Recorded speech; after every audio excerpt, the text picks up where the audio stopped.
السلام عليكم ورحمة الله وبركاته.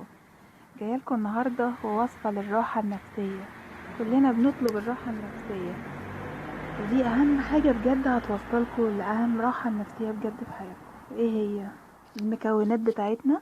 شوية مية طاهرة ومصلية ومصحف ومسبحة وغرفة خالية. الطريقة: هنستخدم شوية المية دول في الوضوء، تمام؟ بعدين هندخل الحجرة الفارغة دي، يا ريت نفتح الشباك اللي بيبص على السما هناك ده، ايوه هو ده. بعدين هنفرش المصلية في اتجاه القبلة، هنصلي ركعتين بنية تفريج الهم والبلاء اللي احنا فيه.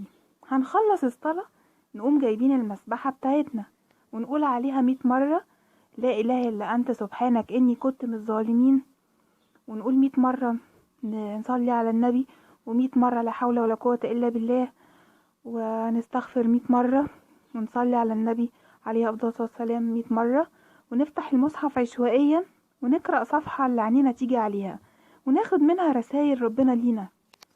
أيوة، ربنا بيكلمك انت. هنروح بقى للخطوة الأهم، هنكلم ربنا. هنسجد من غير صلاة. عارفين طبعا إن أقرب ما يكون العبد من ربه وهو ساجد. هنقول بقى كل اللي في قلبنا بالطريقة اللي نحبها. عارف، حتى لو مش قادر تنطق بولا كلمة برضو كلامك وصل لربنا. قول يا رب أنا ضعيف محتاج لك، قويني. أنا خايف محتاج لك، طمني. يا رب نفسي في كذا وكذا، انت بس اللي تقدر تساعدني. يا رب ماليش إله غيرك وليك عباد غيري كتير، فلا تحرمني خير ما عندك بسوء ما عندي.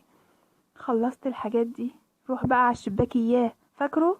بص للسما كده والنجوم والقمر، وخد نفس عميق قوي. تفتكر اللي خلق السماوات والارض والنجوم والشمس والقمر